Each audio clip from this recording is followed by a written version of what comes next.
Bismillahirrahmanirrahim. Assalamu alaikum wa rahmatullahi wa barakatuh. Beste broeders, beste zusters thuis, van harte welkom bij deze livestream. We zijn wat later begonnen, maar ja, we gaan er natuurlijk alsnog gewoon een hele interessante avond van maken. Dus ik ben heel erg blij dat jullie hebben kunnen wachten voordat we nu gaan starten met de livestream. So tonight we're going to have this live stream with Dawah-Groep, coming to you straight from Utrecht in the center of the Netherlands. And we have a very special guest, is Sheikh Haitham al-Haddad.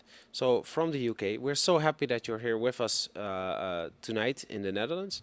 And one of the reasons why we are very happy that we have Sheikh Haitham al-Haddad here is because he is one of the persons who can actually combine a very solid understanding of the Islamic theology combined with really deep understanding of the way that the Western civilization is shaped, how it works, how also the political lobby, etc., works, and how the development of the societies work, and the place that religion has within it. So basically, this will allow us to have an evening in which we have a discussion about the way that we can shape our vision as Muslims here in the West, but it's based on understanding both of these types. So the idea is not to have a utopian view, which is a view that will be theologically very inspiring but not practical. But we also don't want to have a view which is only based on the way that the society is shaped, but it lacks the religious foundation. So we're so happy to have very specifically Sheikh Haitham al-Haddad. But I'm just going to start with the very first and maybe even directly the most important question. Yeah. Hoe gaat het? Alles goed? Alhamdulillah. Yeah? Alhamdulillah. Hoe gaat het? Yeah, alhamdulillah. I'm also doing fine. So this is it. Basically, it means that you're becoming a regular now here. Of course, yeah. And I became more integrated. Yeah. Within the Dutch society. So you've become a little bit of a kaaskop already. Oh, a little bit. A little bit. Yeah, Well, we're very happy to have you. MashaAllah. How are you? Assalamu alaikum. Wa alaikum salam wa rahmatullah. Honestly, alhamdulillah, I'm very good and I'm a little bit sad. So, of course, I'm very happy to be here with you. Exactly. But I'm also a little bit sad to be here with you. And it sounds very strange, and it's not because of you. But as you may remember, the last time we did the live stream, we didn't go through this door, but we went through the other door. Mm-hmm. So this building, recently, we had some arson attack. And the room that we usually do the live streaming in, it was damaged pretty much with the fire. Now, all the guys behind the screens, they're not going to be on camera because they're all dusty and sweaty because they're working every day in all the spare time that they have to try to get the building back. May Allah reward them, and may Allah reward the brothers and give them the best compensation for this loss in the dunya and in the akhirah. Yeah. I mean, so it's so I'm a little bit sad, but I'm very happy. So I'm very happy that we're here, and also it shows that we change and we adapt. So it's if one door closes, we open the other door. In this case, it was literally, and we're going to do it in the next live stream. Inshallah. So the last time we were here, we went to quite some lengths to discuss unity specifically. So we really zoomed into unity. Now, of course, since we had that live stream, there's all this stuff going on, and there's discussion and people responding to it, and we also see that sometimes it feels like we're spending so much time debating and discussing and even arguing about things which maybe are trivial matters, and at the same time we feel that maybe the very bigger picture we're sometimes missing. Yeah. So this is really what we wanted to ask you to come and enlighten us with your view on this. Mm-hmm. When we're Muslims here in the West and we're seeing the vision, right? This is a very abstract concept in the beginning. Mm-hmm. So can you take us along? Yeah. What is it that we should be looking at? What is it that we should be thinking about? Okay. بسم الله الرحمن الرحيم الحمد لله رب العالمين والصلاة والسلام على نبينا محمد وعلى آله وصحبه أجمعين رب اشرح لي صدري ويسر لي أمري واحلل عقدة من لساني يفقه قولي لا إله إلا أنت سبحانك إنا كنا من الظالمين. First of all, I would like just to clarify shortly and briefly what is the ultimate vision of Islam. Okay? The ultimate vision of Islam. Why do we need this understanding? Because sometimes if our mindset is not correct, we won't be able to understand these deep discussions. Okay? Now, Islam came to liberate mankind. So, mankind can build a civilization on earth based on the guidelines that is given to them by the one who knows everything, by their creator. And hence they will be successful in this life and most importantly the hereafter. Now, it is true that we read in the Quran that Allah Jalla wa Ala says, وَمَا خَلَقْتُ الْجِنَّ وَالْإِنسَ إِلَّا لِيَعْبُدُونَ. I created jinn and ins for one purpose, which is to worship me. But we, in many cases, have limited understanding of worship. Okay? And that's why, as Muslims, many of us have lost this big vision of the purpose of Islam.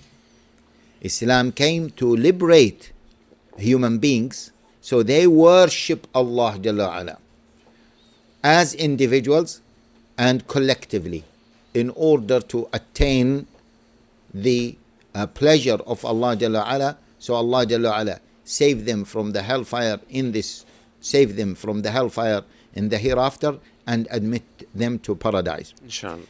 Now, some people might think that there is a contradiction between saying that Islam came to liberate mankind so they can build a civilization based on the guidelines that is given to them by Allah Jalla wa Ala, and saying that the purpose of Islam is to worship Allah Jalla wa Ala alone. Especially when we're talking with non-Muslims and we would make that statement, they would find it to be contradictory. Yes, but we say that there are actually two sides of one coin.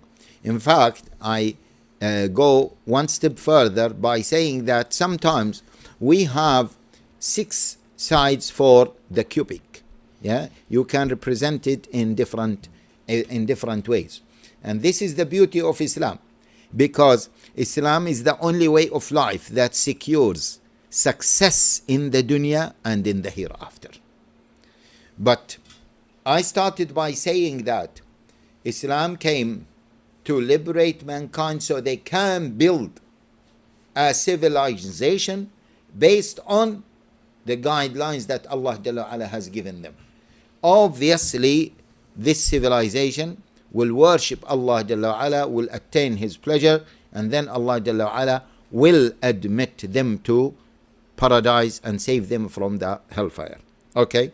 So, there are actually 2 representations of the same reality, which is the ibadah in its wider meaning. وَمَا خَلَقْتُ الْجِنَّ وَالْإِنسَ إِلَّا لِيَعْبُدُونَ. The ibadah.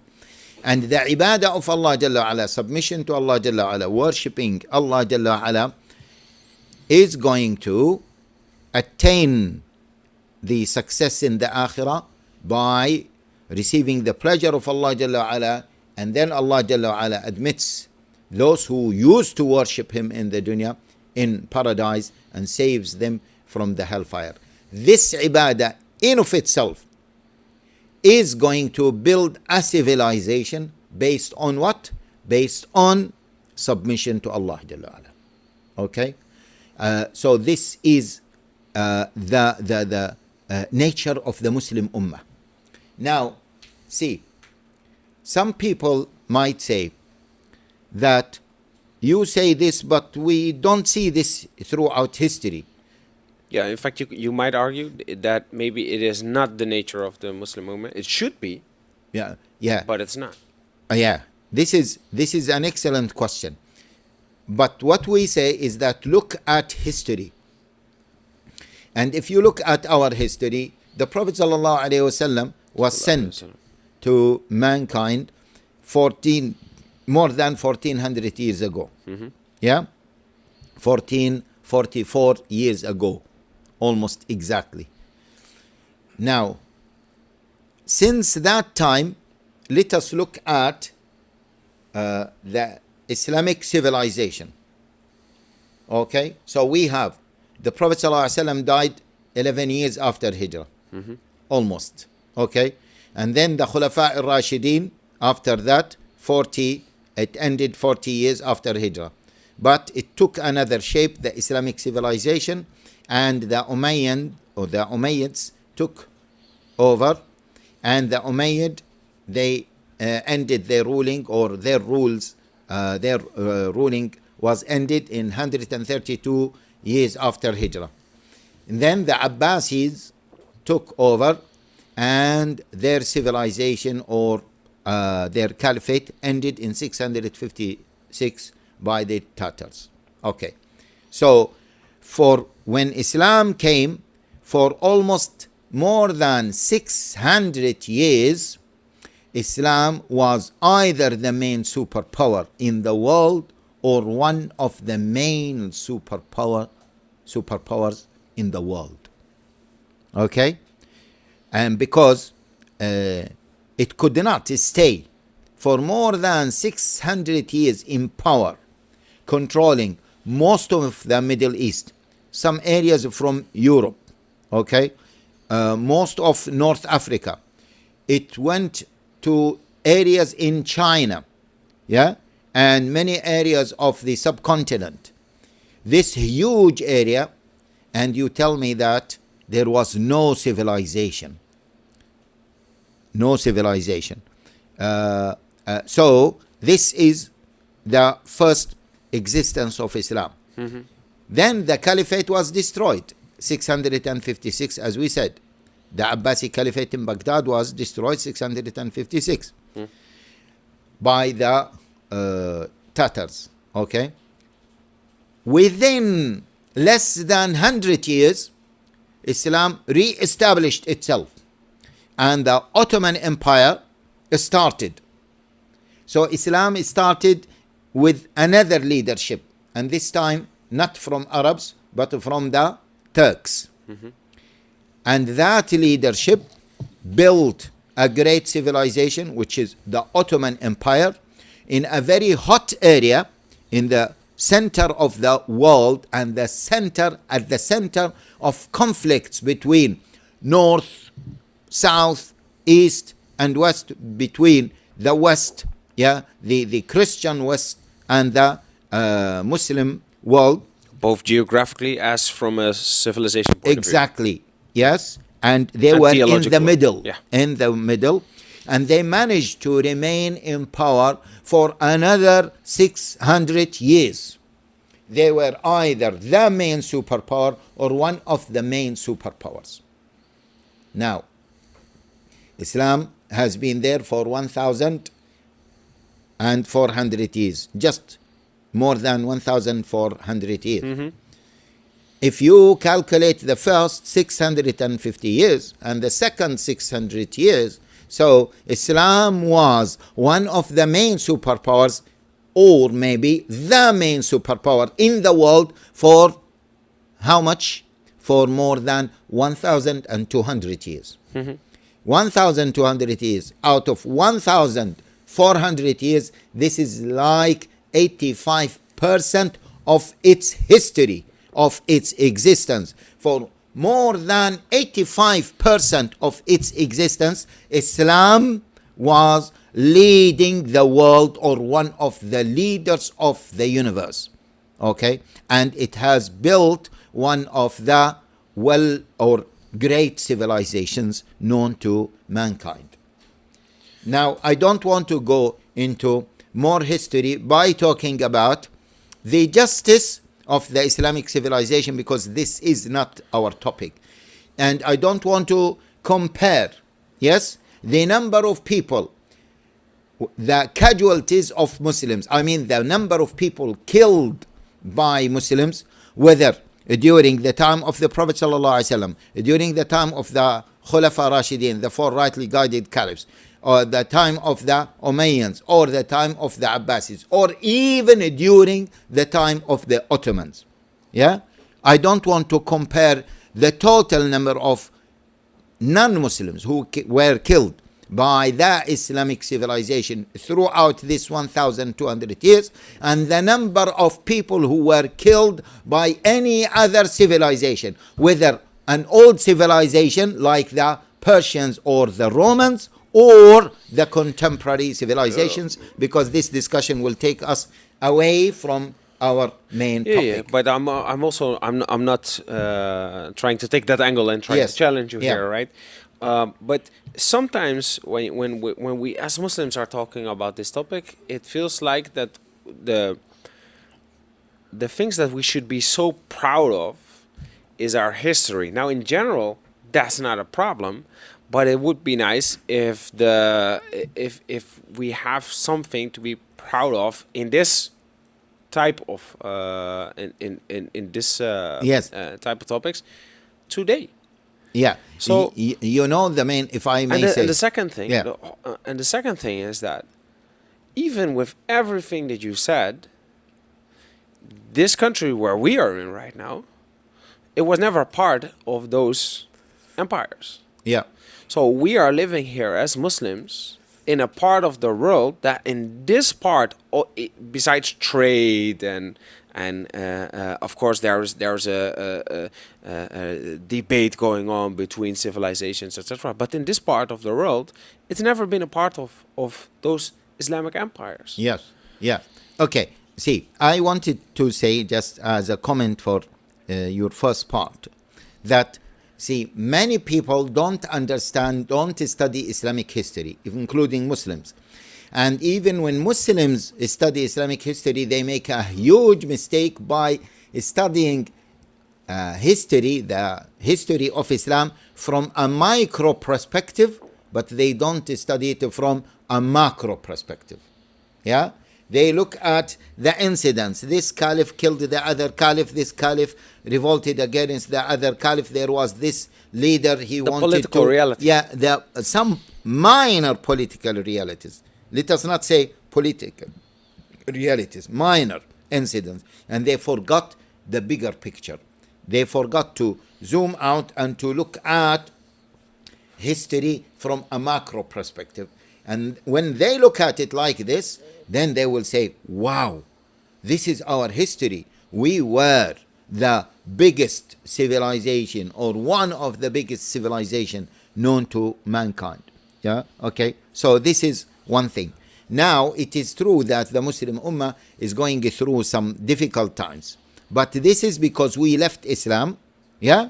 And now we need to go back to our deen. And inshallah, I am very positive about the future of Islam, because the Prophet sallallahu alaihi wasallam, he taught us to be positive, and he said that days and nights will not come to an end except this deen will penetrate every single corner of the universe, whether in with soft power, as we say it. Of course, the Prophet ﷺ didn't say soft power, but I'm rephrasing. No, I understand. Yeah, with soft power or what, hard power. Okay. Now this leads us to the discussion regarding the vision for Muslims in the West. Shall we go into that? Yeah, and I think that we should, because when I have a discussion with people about these topics, they like listening to it. They're like, proud of the history. It's a little bit unclear, like, are we very proud because of the history, or are we feeling defeated? Or a mix of both. But also I find that when we're talking about this and then we're trying to link it to contemporary obstacles, you'll find people saying, listen, I really liked everything you said about history, but I'm a practicing Muslim in the Netherlands. I pray 5 times a day. I fast during Ramadan. I pay my zakat. Listen, don't bother me with these very big political realities and civilization and stuff. I'm trying to pay my bills. Yeah. I'm trying to feed my children. Yeah. So I got my my pillars of Islam. I got them. Yeah. I got them checked. I intend to Yeah. go on Yeah. on Hajj. I'm gonna go to Jannah. Yeah. I'm Yeah. done. Yeah. Yeah. Okay. See, Why why did bother? why, first of all, why did I speak about the history, and I summarized it from a macro perspective in these minutes? Because, see, if you don't know who you are, you will not build a successful future for yourself and for your children. Yeah? This is a fact. If you don't know who you are not going to be successful. So we need to know who we are in order to see whether we are going to be successful or not. The person who feels defeated internally, we will not make a success. And the person who lives and he knows that he is the offspring of a great civilization, and he should be the continuation of a great civilization, he will live with that spirit. Yes, maybe some individuals, they just want to eat and drink and pay the bills. Yeah, but we say as an ummah, we should know who we are in order to build a successful future for our ummah. Otherwise, we will be defeated. This is one thing. The other thing is we have to realize that Allah Jalla wa Ala did not create us to eat and drink and that's all. Allah Jalla wa Ala created us for a huge purpose, which is the leadership of humanity, in order to bring for them the light of Islam, the justice of Islam, the mercy of Islam. If we don't do this, we will all be sinful, and no one can say, I am really bothered about just food and drink and paying their bills and that's it. No, this is not our purpose of life as a Muslim ummah.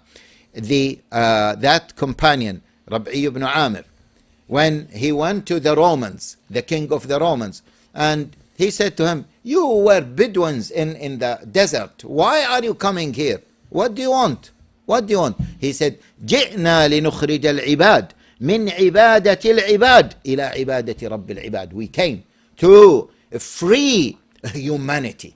Free humanity, so they liberate themselves from being enslaved by other human beings to be liberated by the will of Allah Jalla wa Ala. And we came also to liberate them and take them out of the narrowness of this life to the wideness of the hereafter.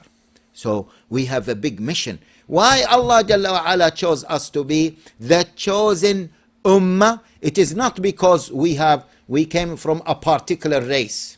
No, not like some other nations or some other alleged religions or nations who allegedly say that we are the chosen people. No, not at all.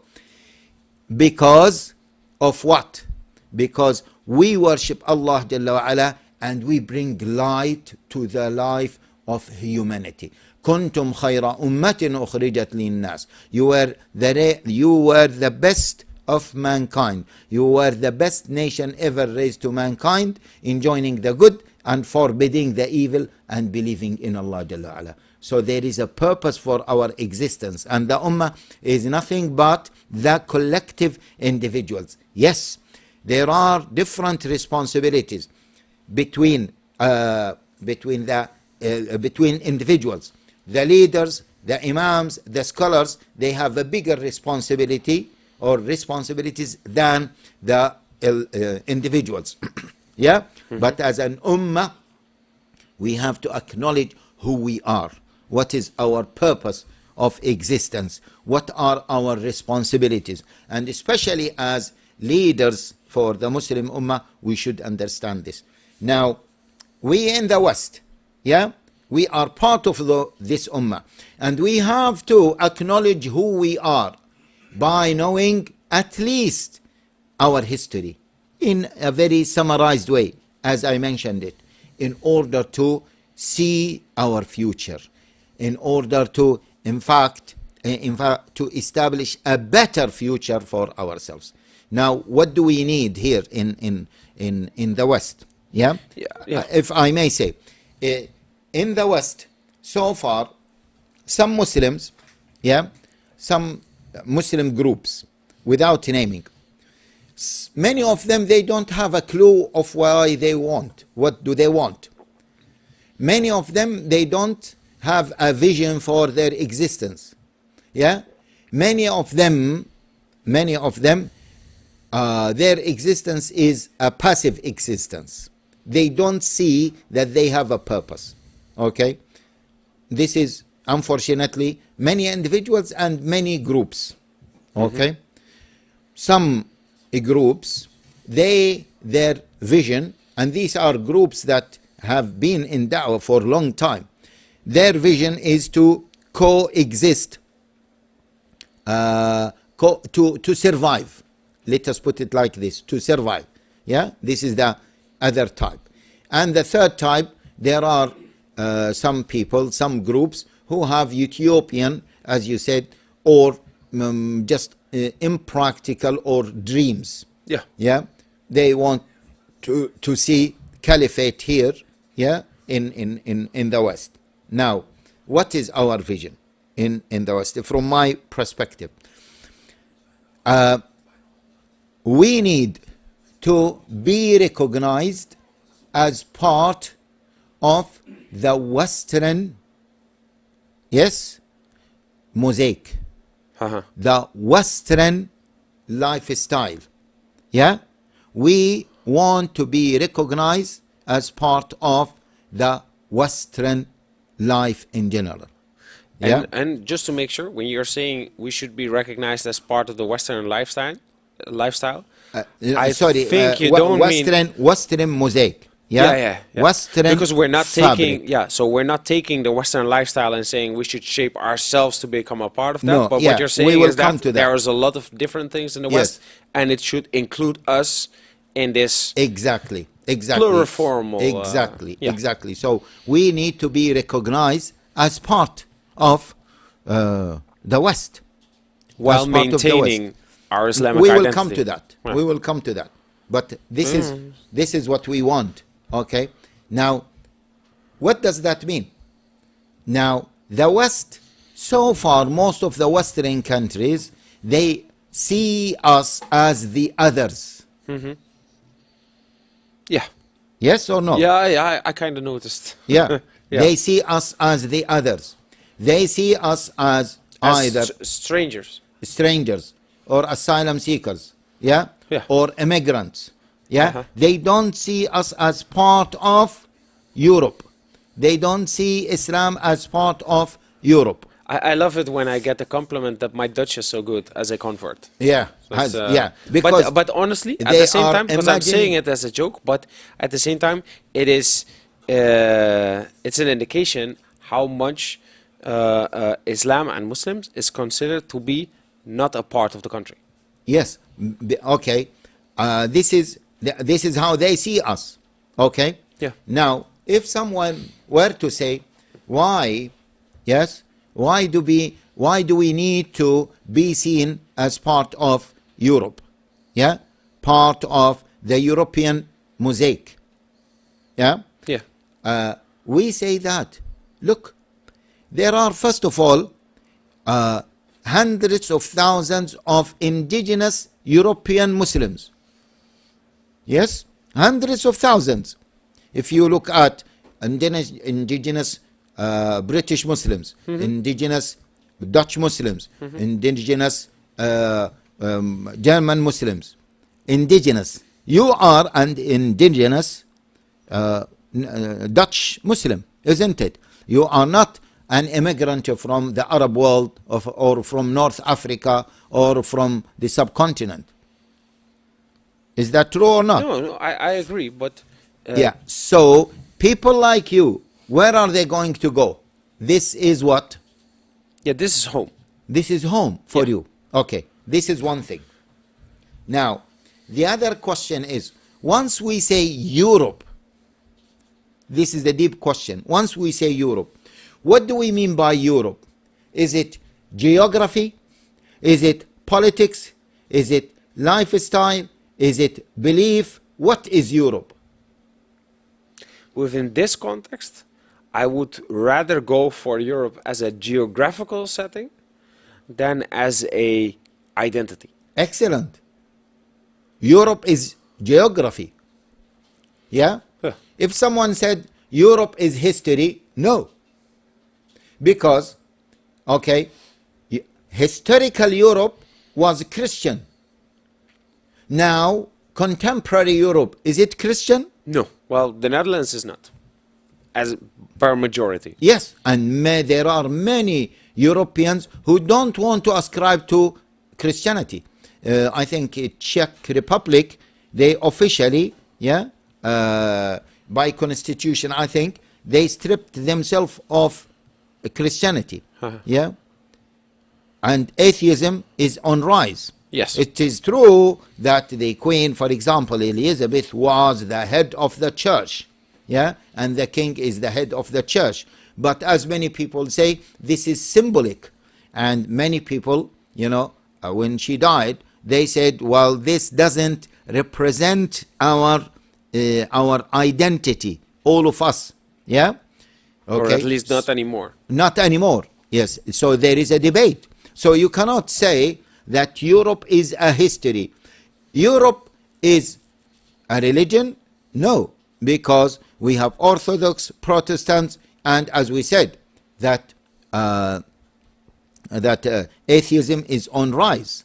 Okay, in the UK, in the last census, or in 2011 census, not the last census, the one before, in 2011, 59% of the people acknowledge themselves as Christians, compared to 70 or maybe nearly 80% in the previous census. Yeah.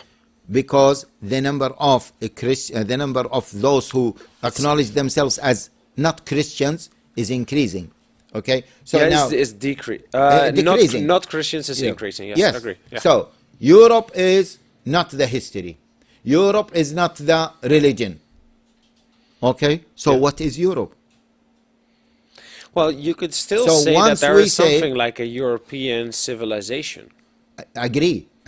But now Europe, does Europe have a unified identity? Not formally speaking. Not formally speaking. But informally unless you say this is the challenge. Yeah? Yes, maybe there is no uniform identity for European countries. That are they Christians? Are they atheists? Who are they?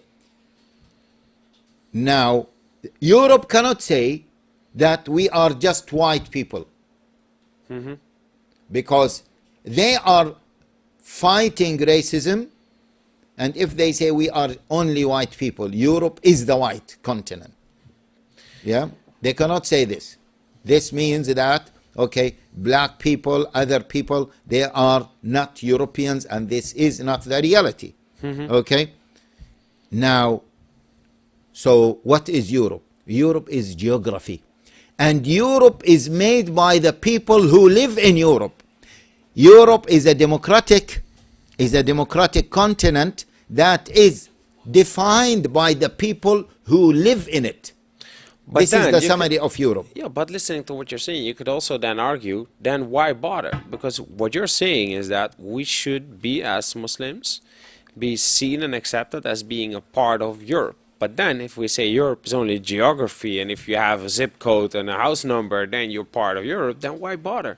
Because honestly, when I push forward more or less what you're saying to me right now, I will find that I even have Muslims who disagree with me. Not only non-Muslims, who look at Muslims as a foreigner, or forget and about even if they like you, right? So you got like racists that hate you when they go like you're an invader, but you also got people that really like you, but still they see you as something exotic, and they go like, oh, but we're so happy that you guys are here. But hold on a second. I also find that I'm debating Muslims when I'm pushing forth such an idea that they're saying, nice story, Nourdeen, but hold on a second. The Prophet ﷺ, he said, we should live in this world as strangers and travelers. So yeah, they look at us as strangers. That's what we're supposed to be. And then the second thing that they're saying is, why do you want to be accepted by people who don't accept Islam? Why are you seeking confirmation from the disbelievers? Yeah. Disbelievers in this term, Yes. obviously. Yeah.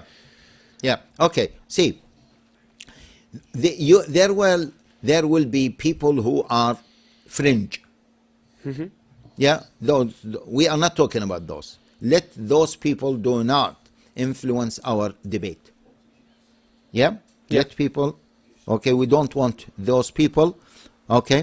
To influence our debate. No, but these are sincere questions. Yeah, we will address them, but let us start off the real debate. We don't want this minor, and fringe people influence the debate. What we are saying here is, Europe is defined by the people who live in it. Yeah? Or at least should be. All European countries are democratic countries. More or less, yes. Yeah. The law in those countries is defined by what? The constitution. By the people, democratically. Okay, yeah, like that. Yeah. Yes. Okay. Okay. Even, some people in certain countries abolished monarchy, the people themselves. Okay. In reality, Europe is the people who live in Europe. Yes? Yes. Now, we are living permanently in Europe. So, Europe should be defined by people who live in Europe, and we are part of the people living in Europe. So, we should be part of those who shape Europe. Okay? I agree with what you're saying, but our continent, and hence I put this vision, which is that Islam needs to be officially recognized as part of Europe. Okay? So technically, I think what you're saying is correct. Yes. But if you bring it down to a micro level, if I'm an individual Muslim living in my situation, the Netherlands, how does what you are saying affect my day-to-day business? Excellent. It will affect that a lot. Okay.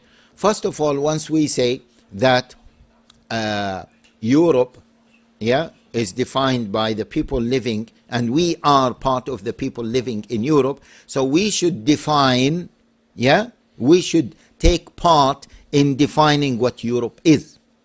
Yeah.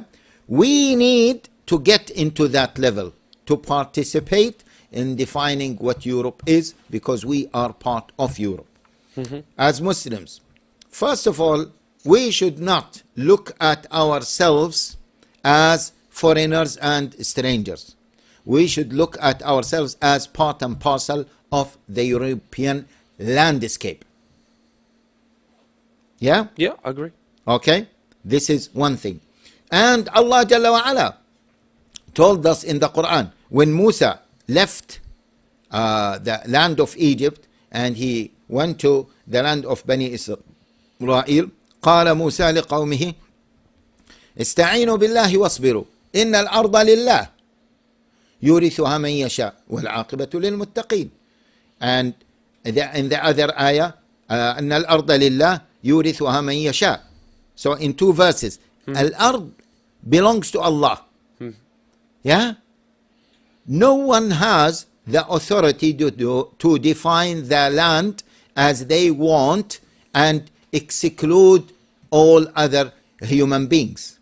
Okay? Yes. This is our view as Muslims. So, Allah placed us in this land. We should participating in building the civilization of this land. We should be part of the European landscape. Okay? Or as I said, Mosaic. We need to get into that. Now, what does that mean? We need the recognition, in order for us to be recognized as part of the European landscape, we need steps towards that.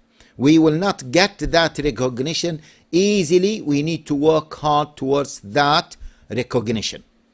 Yes, this is this is our goal. This is our vision in Europe. Now, to achieve that recognition, I'm not saying that it is going to happen next year or next day or next. No, it takes time, but it is possible. Okay, it is possible. Now, once we say recognized, what do we mean by recognized as part of the European landscape? You're recognized politically, recognized legally, yeah, recognized legally in the judicial system, recognized in the educational system, recognized in the media, yeah, recognized in the social life. We don't want to be seen by the politicals, yeah, by the politicians, by the political system, that we are the foreigners. We want, okay, to be recognized in the judicial system. So, for example, simple, we want our marriages to be recognized. We want the Muslim personal law to be recognized. Okay? We want the educational system to recognize that in the classroom, in the school, there are Muslims and they are recognized. Their religion is recognized. Their needs are recognized. And hence, it's not just about halal food. No. The educational system itself recognizes their needs. So either the educational system can teach them their deen, yeah, or at least should not teach them things that oppose their deen, because their deen, which is Islam, is part of the European landscape. Yeah, but exactly what you're saying right now. We don't want media just we don't want media to keep attacking. Of course, media now doesn't attack Islam, it attacks Muslims. Yeah. Okay, it attacks Islam in the form of attacking Muslims. We don't want to be attacked like this. We don't want a picture of a person like you, bearded person, to be presented in the media as the enemy from within. Yeah? Okay. This is what we mean by the official recognition of Islam as part of the European landscape. But now I'm listening to what you're saying, and I like it, but still it feels like a very nice dream because of this. When I'm looking at the Netherlands, there's more or less two sides right now. Yeah. So we have the right, including the far right, yeah, which is on the rise. And these guys are constantly looking at Islam and Muslims as the invaders, the enemy within, as the fourth colony, as the people who will undermine our society and our civilization, etc. Right? Yes. So these guys are very actively opposing Islam, opposing Muslims, opposing the settlement of schools, and etc. So let's just say we are not safe if we were to surrender ourselves to these guys. Yeah. Right? But then when I look at the other side, we have the left, including the far left, which is also on the rise, which are very welcome to liberate us, including liberating stuff that you could not imagine ever being liberated. I mean, it's like the craziest of things are supposed to be seen as normals nowadays. Normal nowadays. Yeah. And if you go and bring your children to a school every morning where they are teaching these far left ideologies, I mean, that's not Islam. Yes. So basically, as in bringing your story back to my life as an individual, I feel that if I want to preserve Islam into the next generation, I'm actually not, maybe I should not be so much working on how to be a part of this society. Maybe I need to draw back from this society and isolate myself from this society to protect myself from this society. Yeah.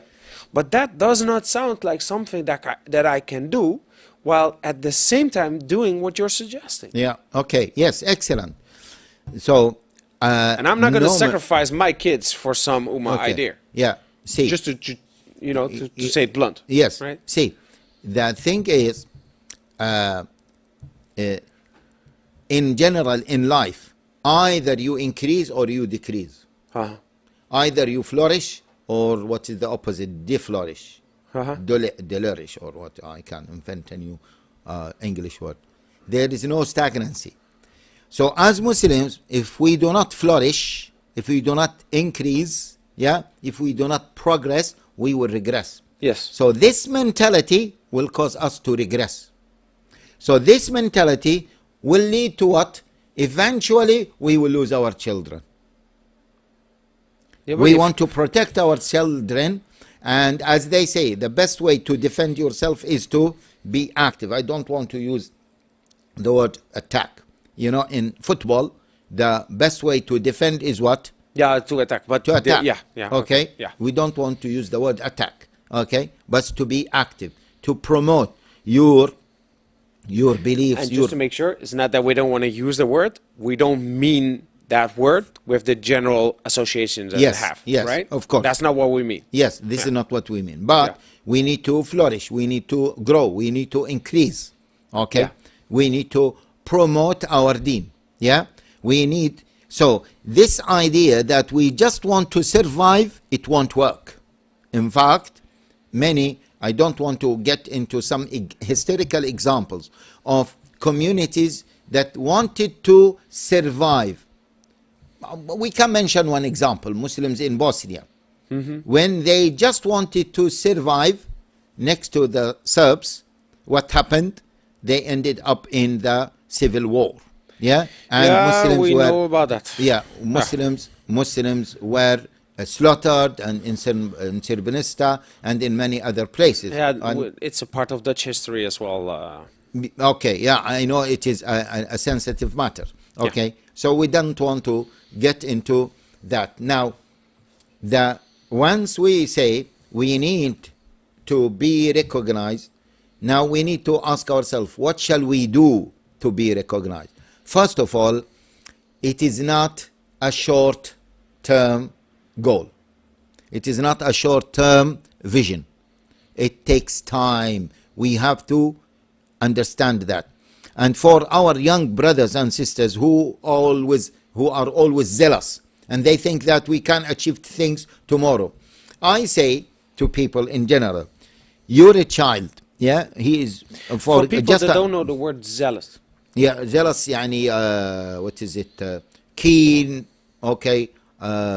Keen to achieve something quickly. Yeah? Okay. I always say to them that the nature of this life, as Allah Jalla wa'ala created it, is not like this. Okay? Why? Look, for example, you're a child. If he is 1 month, you would like to see him 10 years of age.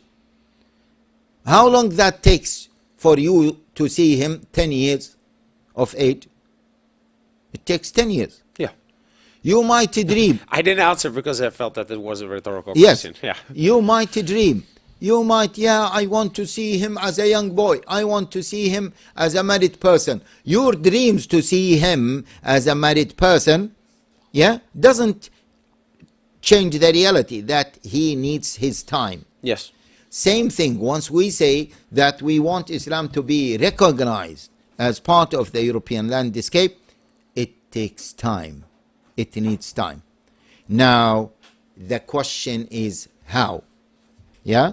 Yeah, The because how. honestly, I think that, so we have the people that are zealous that are thinking that we should do some stuff, and then I upload a YouTube video and tomorrow they will all accept Islam and stuff like that, and the world's going to change. It's not going to work like that. Right? It's not going to So, work. yeah, it's not going to work. But then you also have people that recognize like this is going to be like maybe even a multi-generational thing. Allahu Alam. And then they think, so we should wait. Allahu Alam. How long? But we should be working towards that. So what should Moving we do towards. when we're, because waiting obviously is passive. Yes. So if I'm saying is, I understand it's going to take time. Yes. And it's not only going to take from me my patience, it's going to take perseverance, it's going to take me being able to take a beating from time to time. Yeah. Right? Getting up back on my feet Yes. and continue. So on a practical, bringing it back to the Okay. micro level, Yes. to the guy that Okay. is saying Oh. that, you know, nice story, but you know what? I'm praying 5 times a day. I'm fasting Ramadan, paying my zakat. Okay. Man, I got bills to pay. Yeah, okay. From a practical perspective, leave this person who has a very no ambition or a very small ambition and he is living passively. Those people, we should motivate them. And I will mention what we need to do with such people. Okay, what do we need, okay, to do? First of all, we need to increase the religiosity of Muslims. Yeah? We need to increase the religiosity of Muslims. What do you mean exactly when you Muslims say to this? practice Islam more. Haha. Yeah? We want Muslims to practice Islam more in quality and quantity. Yeah, because sometimes when we're talking about increasing this part, it feels like we want people to do more. And sometimes even the dawah efforts of the people, and may Allah reward the people for Yeah. their good intentions when doing this. It's really on that level, and it sometimes feels like we're missing the intrinsic motivation. Yeah, the motivation, but it is a long process, as we said. Okay, so the first step, we need to increase the religiosity of Muslims. Yeah, and if possible, okay, or not if possible, when possible, to make non-Muslims as Muslims. So increase Muslims in number and quality, quantity and quality, number one. Number two, we need to understand we need to increase their understanding of Islam. We don't want them to be lay Muslims who do not understand Islam. Yeah? So the Islamic knowledge has to increase. The ilm of Islam has to increase. The history, the Islamic history, the awareness of that and the knowledge of that has to increase, because this shapes their understanding, their worldview and their identity. So this is number two.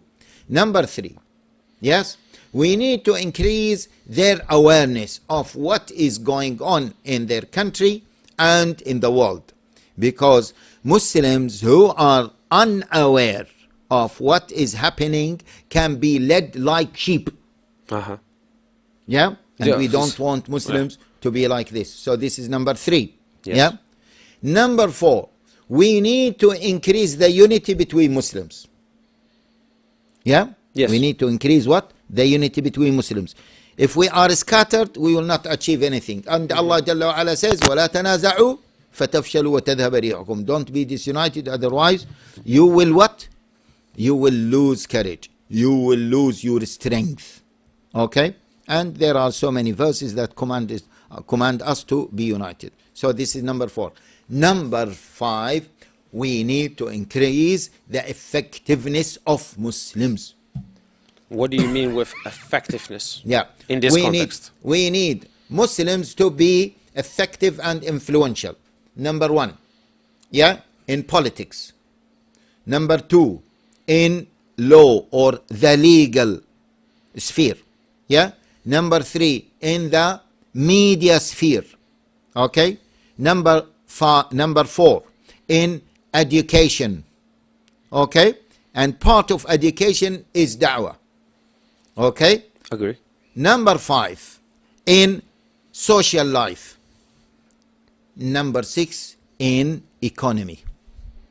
We need Muslims to be more effective and influential in those areas. Politics, yeah, law, media, education, including da'wah, Dawah. yeah, social life, and six, economy. Economy, yes. When we are influential and effective, then things will move positively. If we are passive and not influential, we will remain for 100 years without it changing the status quo, and we will not flourish. We will not progress. Yeah. So, and just to get back on that, because the end game that we're looking at here, not end game, but the goal, the objectives that we're looking at here, right, is to flourish. Is So to is be our recognized. Is to be recognized as part of the European landscape. But is that the means to an end? This Or is it the goal itself? This is the goal itself. Okay, now you might ask me, but what about other goals? To see the world living by Islam. Once we reach to the level that we are recognized, as Muslims, okay, and Islam is recognized within the European landscape, then we can meet and we can have another meeting if we are still living, and then we can decide for the next step. Yeah? But let us, as you said, we need a practical goal. Practical roadmap. This is a practical one.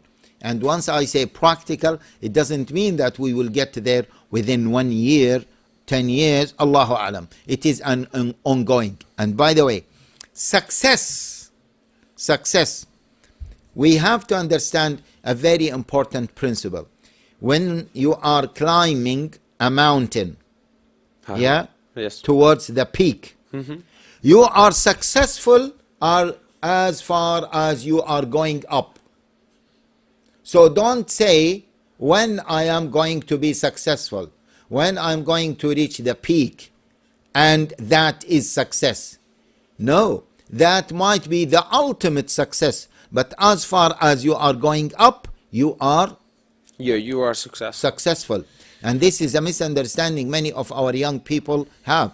They think that success is only limited to what?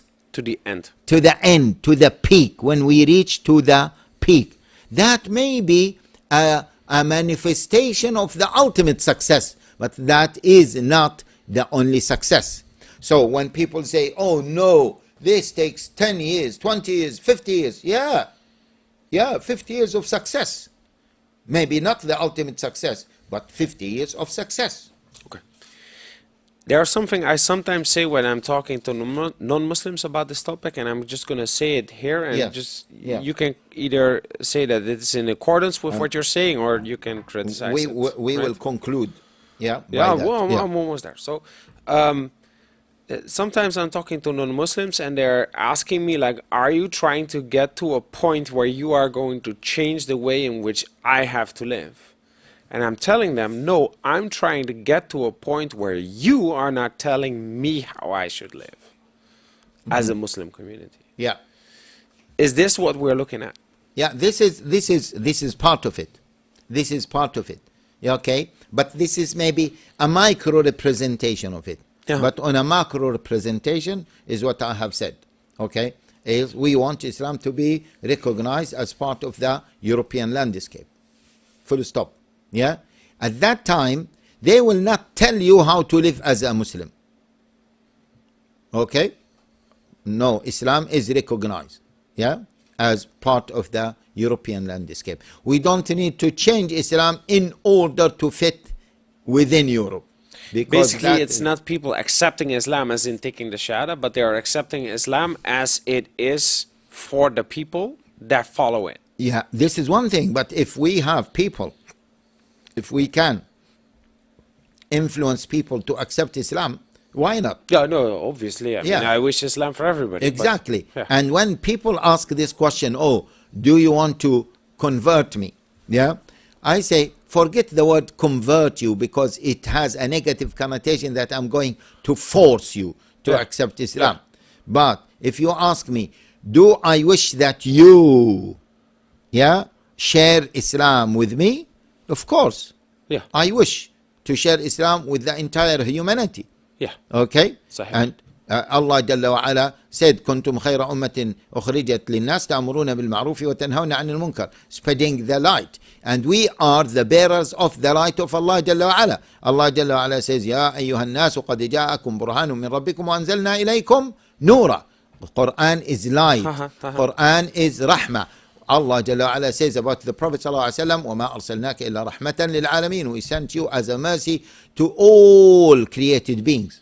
So if someone were to say, oh, you want me to convert, don't, sometimes language has a negative connotation. But I can say, yes, I want you to enjoy the justice of Islam. I want you to enjoy the justice, the mercy of Islam. Yeah. And now, how are we going to do? I say to people, be confident of who you are. Yeah. I'm going to present my deen. Yeah. It's up to you to accept it or not. And the reality is, we see, the brothers, they told me just the statistics by the brothers in The Hague, Sunnah Mosque, how many people accepted Islam. Yeah. I think they said last year, over 1,000 people accepted Islam. Yeah. Yeah, mashallah. In this is maybe in The Hague only.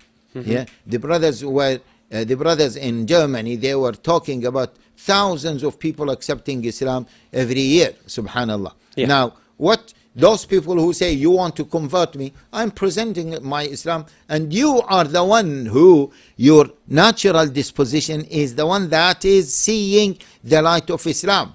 What, you don't want me to what? To present the light that I have for you?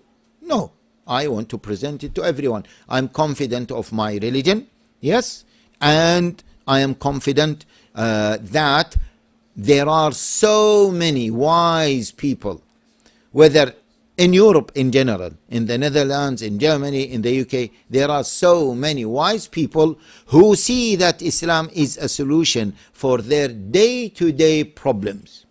Yeah? And those people, they have the choice. I want to say that we have to protect the rights of people to present themselves, to call to what they believe, yeah, to change, yeah, their religion according to what they see as fit for them. Yeah, we have to, and we have to protect at the the moment the democratic setup in Europe, because this democratic setup in Europe is the best for all individuals.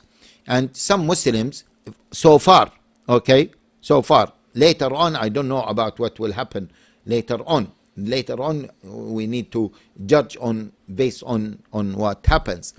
And that gives the choice for people to choose. And that also, for some Muslims, we as Muslims should recognize the fact that we are part of the society. We are not the society. Yeah, we cannot dictate our views on the society because we are a small part of the society. Yeah, but we should also not exclude ourselves from exactly. it. Yeah. It depends on us. If we want, yeah, to flourish, then we should promote our values and our belief to the society, and that can happen in a democratic setup. So to wrap this live stream up, and again, we're very happy that you're here with us this evening. You presented to us a goal, an ambition. Which is, again, to see Islam as part of European landscape. Yes. To see Islam recognized as part especially, yeah, of the European landscape on a political level, yes, on a legal level, on educational level, yes, on media level, mainly these areas. And the roadmap towards this, and economy. Yeah, I was paying attention. Exactly. but that is okay. But to wrap it up, people watching this right now, they're thinking, okay, well, that's a very big task for our religious leadership. Yeah. Right? But if you're looking at this live stream right now, tomorrow morning you wake up, how does your story reflect to what people individually must start doing? So, number of things. So, as we said, let me just summarize the whole thing. We said we need, our ambition, our goal, our vision is to see Islam recognized, as part of the European mosaic or landscape, especially in politics, in media, in the legal framework or the legal sphere, and education and economy. Now, to achieve this, what is the roadmap to achieve this?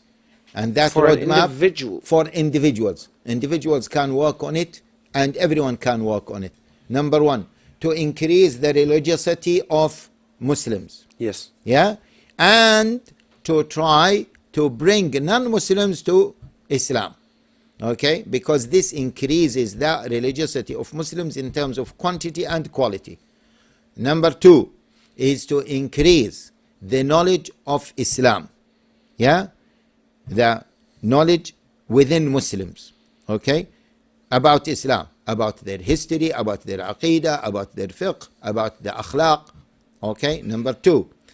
Number three, okay, to increase the awareness of Muslims, awareness of the world view, awareness of what is happening in the world, awareness of what is happening in their localities, in their countries. Okay?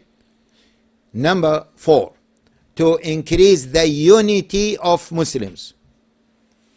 Okay? To increase what? The unity of Muslims, because if we are scattered, we will not achieve anything. Yeah?